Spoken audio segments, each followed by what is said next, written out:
নমস্কার, রাজামনের রাজকাহিনীর আরও একটা ব্লগে সবাইকে জানাই সুস্বাগতম।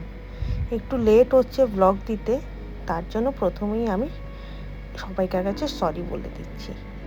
আর আজকে তো বুঝেই গেছেন কী নিয়ে হতে চলেছে ব্লগ। একদম সকাল থেকে সব রং খেলতে ব্যস্ত, হোলিতে মেতেছে, প্রভাত ফেরি মতো বলা যেতে পারে। তবে আমি খুব একটা রং খেলি না, তো সেই কারণে বেরোইও না। আর এই যে রং খেলছে, এটা সকালবেলাকার ভিডিও, মানে তখন সকাল 7:10-15 বাজে। প্রিন্স বলল একটুখানি বাজার চাই, কেননা আবার যত দেরি হবে তত তো সব দোকানপাট বন্ধ হতে থাকবে, কেননা সবাই তো আনন্দে মেতে উঠবে, তাই না? তো সেই জন্য ও সকাল সকাল চলে যেতে, আর যেই গেছে ব্যাস, ও অবশ্য একটুখানি আবির মেখে এসেছে।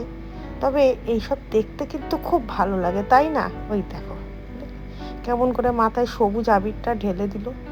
তবে এটা নাকি শুনলাম মধ্যম গ্রামের 26 নম্বর ওয়ার্ডের প্রভাত ফেরি, ওই দোল উৎসব বা বসন্ত উৎসব যা বলতে পারো। তবে খুব ভিড় হয়েছিল। আর যেহেতু বসন্ত উৎসব, সেহেতু আমার বাড়িতে গোপাল থাকতে তাকে রং দেব না সেটা কখনো হতে পারে? সেই জন্য ভাবলাম আগে গোপালকে কি কি রঙে আজকে রাঙাবো সেইটা তোমাদেরকে দেখাই। এই যে লাল আবির, লাল আবির ছাড়া তো একদম জমেই না, আর সাথে পিচকিরি। বাকি ঠাকুরদেরকেও রং দেব, অনেক কাজ থাকে। আসলে ছুটির দিনগুলোতে না বাড়িতে এত কাজ পড়ে যায়, তার বাড়ি কোনো হিসেব নিকেশ খুঁজে পাওয়া যায় না। কোথা থেকে যে এত কাজ চলে আসে মানে বোঝা বড় মুশকিল। আর তার সাথে এই আবিরগুলো অরেঞ্জ, ওইটা হলুদ, লাল, 3 রকমেরই আছে, আর সাথে গোলাপি। ব্যাস, আমি আসলে অত রং খেলি না। আমার আগে খেলতাম, ছোটবেলায় প্রচুর খেলেছি, এখন আর খেলা হয় না। আর আমাদের কমপ্লেক্সে যা পরিমাণ সব রং খেলে কি বলবো, সে না দেখলে বিশ্বাস করা যাবে না। সে এক অদ্ভুত একটা ব্যাপার। তবে ওদের ছবি আর সেরকম করে তোলা হয়নি। ব্লগ করব সেটা আমি ভুলে গেছিলাম বলতে পারো, সেটা আমারই দোষ। আসলে এত সংসারের কাজ, তার মধ্যে সামনে আমাদের একটা বড় অনুষ্ঠান, কি সেটা নিশ্চয়ই জানাবো। তো সব শুদ্ধ মিলিয়ে না মাথা থেকেই উড়ে গেছে। তো সব মানে এত টেনশন সব নিয়ে ঘুমোতেই প্রতিদিন আমাদের রাত্রি 2-2:30 বাজছে। যাই হোক, প্রথমে তো শিব বাবাকে তো স্নান আমাকে করাতেই হবে, তারপরে তাকে আবির দেব। আর শিবকে তো আমি যে স্নান করাই, আমি যে কালো পাথরে স্নান করাই, আমি সেটাও করাইনি কালকে। শিবের পাথরেই স্নান করিয়ে দিয়েছি। আর পারদের শিবকে তো ভালো করে মুছতে হয় না, এবার সেই জন্য আমাকে বাটিটাও ভালো করে মুছতে হয়েছে।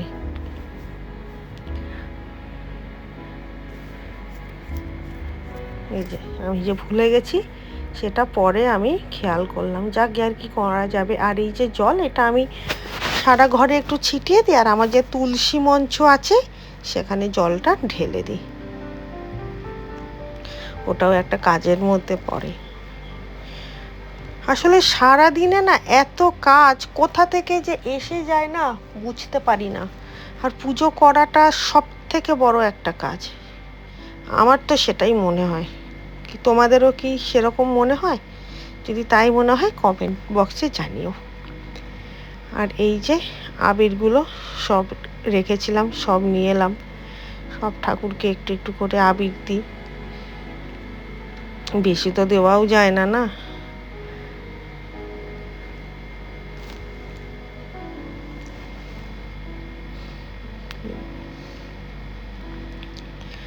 আসলে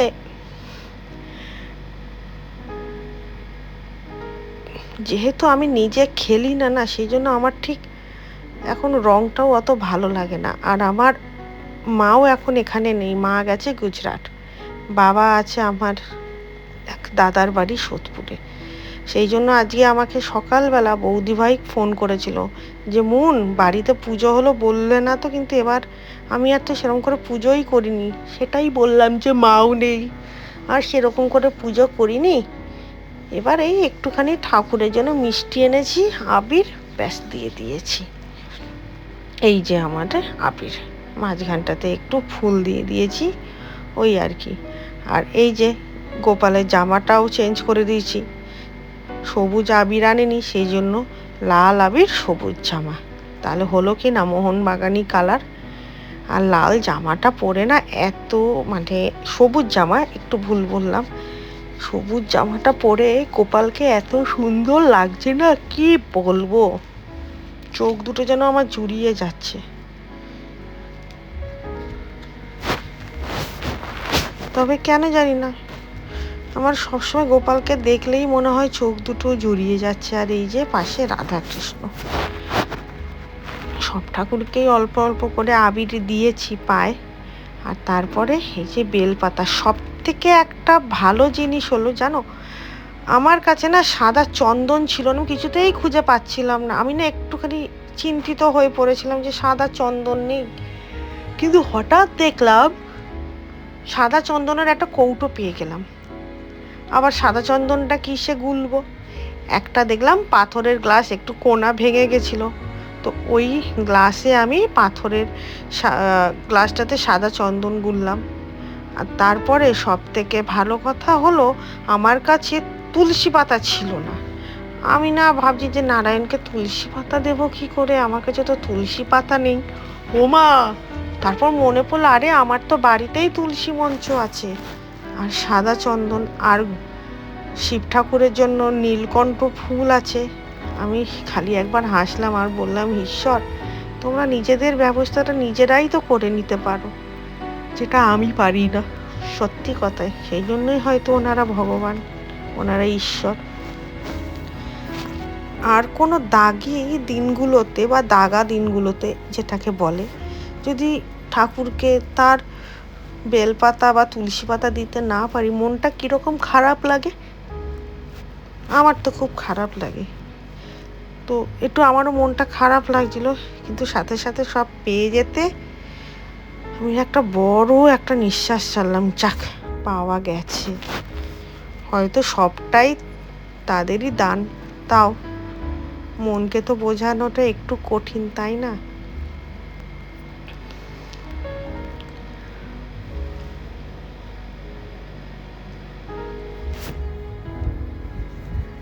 তবে আগে কিন্তু আরো অনেক বেশি লোকেরা রং খেলতো, প্রচুর রং খেলতো।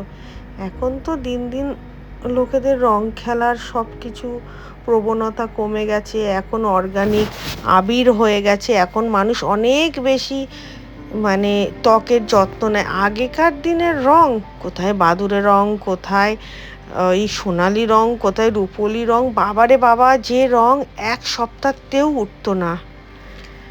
যখন ছোট ছিলাম আমাদের বাড়িতে এরকম রং খেলা হতো, আমার খুব মনে আছে। দোলের দিন আমাদের বাড়িতে কোনো একটা পুজো ছিল, আমার ছোট পিসেমশাই সে আমার মাকে রং দেবে বলে সে গাড়ির ওপর উঠে গিয়ে লাফালাফি করে মাকে রং দিয়েছিল। তখন তো আমাদের একান্নবর্তী পরিবার ছিল। আর সেই সব দিনগুলো যখন এখন মনে পড়ে না, বড্ড নস্টালজিক হয়ে পড়ি জানেন, খুব মিস করি ওই দিনগুলো। মানুষ যত বড় হয় তত যেন মনে হয় সম্পর্কগুলো সব কিছু সংকীর্ণ হতে থাকে। আর তখন মনে হয় কেন বড় হলাম, যদি ছোট থাকতাম তাহলে যেই সব মানুষগুলোকে আমরা হারিয়েছি চিরতরে, সেই সব মানুষগুলোও তো আজও বেঁচে থাকতো, তাই না? কি জানি, আমার মাঝে মাঝে এরকম মনে হয় আসলে আমাদেরও তো বয়স হচ্ছে, একদিন আমরাও হয়তো এরকম করে চলে যাব, এটাই তো বাস্তব, তাই না? যাকগে, আর আজকের দিনে ওইসব বলে মন খারাপ করব না, যখন যেটা হবে সেটা দেখা যাবে। আর ওই যে ঠাকুরের কাছে একটু করে আবির দিয়ে দিয়েছি, ব্যাস এবার পুজোটা করতে হবে। যদিও আমি রান্নাটা আগে করে নিয়েছিলাম, কেন জানি পুজো করতে আমার সময় লাগবে, সেই কারণে।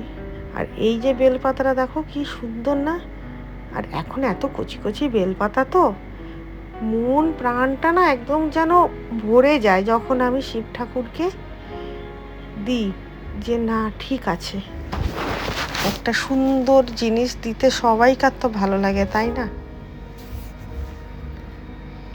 ওনারা তো একটু বেলফুল আর তুলসীতেই সন্তুষ্ট।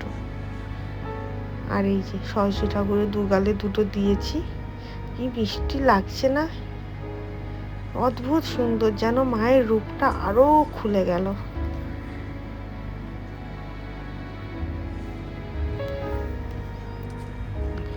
সবসময় এটাই চাই, সব ঠাকুর যেন ভালো থাকে, সবাইকে যেন ওনারা ভালো রাখেন। ঈশ্বরকে ভালো রাখার দায়িত্বটাও তো আমাদেরই, তাই না? সব ঠাকুরকে একটু করে রং দিয়ে দিলাম, ব্যাস। তবে এখনো অনেকটা বাকি। আর যেটা বলছিলাম, আমাদের কমপ্লেক্সের পাশে আরেকটা কমপ্লেক্স হয়েছে, আর ওদের এবার হয়েছে প্রথম দোল। কি সকাল থেকে ডামাডোল মিউজিক জোরে জোরে চলছে, কি বলবো, যেন একটা কম্পিটিশান হচ্ছে দুটো কমপ্লেক্সের মধ্যে। এরা যত জোরে বাজাচ্ছে ওরাও তত জোরে বাজাচ্ছে, এরা যেরকম নাচছে ওরাও নাচছে, কিন্তু পাঁচিলের এপারে ওপারে কেউ দেখছে না, কিন্তু একটা অঘোষিত একটা কম্পিটিশান হয়েই চলেছে। কিন্তু যে যতই কম্পিটিশান করো, আমার গোপালের রূপের কাছে কিন্তু কেউ নয়। আর আমার ঘরে যখন ঠাকুরের গান বাজে তখন ওই ডিজে ফেল। আর এই যে এইবার হচ্ছে গোপালকে হ্যাপি হোলি জানানোর সময়। গোপালের দুই গালে সুন্দর করে লাগিয়ে দিলাম, দিয়ে সবাইকে জানাই হোলির শুভেচ্ছা। সবার জীবন ভরে উঠুক আনন্দে, সবার জীবনে আসুক রং, সুন্দর রঙের ছোঁয়া, ভালোবাসার ছোঁয়া। রাজকাহিনীর তরফ থেকে সবার জন্য রইল শুভ দোলযাত্রার শুভেচ্ছা।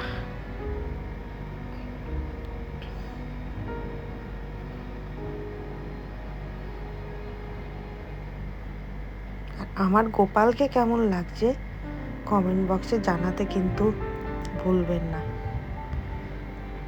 কেন গোপালও তো একটু শুনতে চায় তাকে কেমন লাগছে, তাই না? এত তার দিদি দাদা মাসি মেসো মামা, তাহলে যাকে এবার হয়ে গেল পুজো, ঠাকুরকে দিয়ে দিলাম প্রসাদ। তবে প্রসাদ মানে ছোট ছোট নিখুতিগুলো কি সুন্দর না, ছোট ছোট লেডিকেনির মতো দেখতে।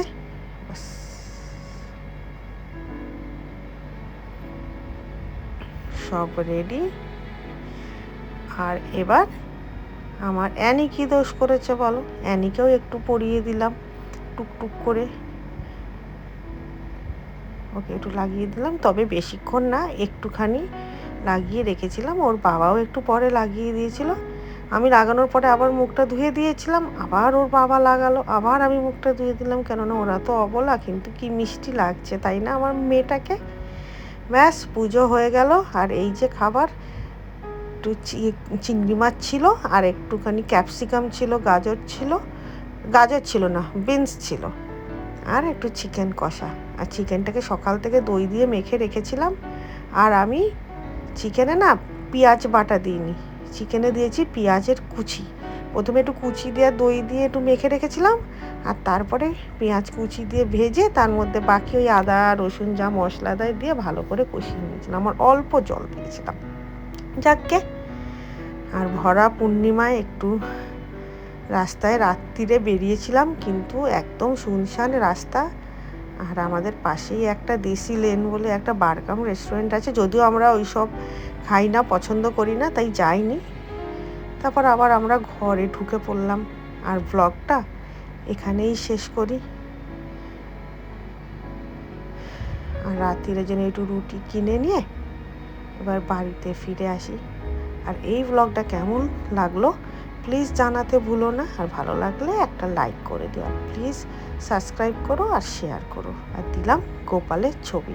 সবাই ভালো থেকো, সুস্থ থেকো। টাটা।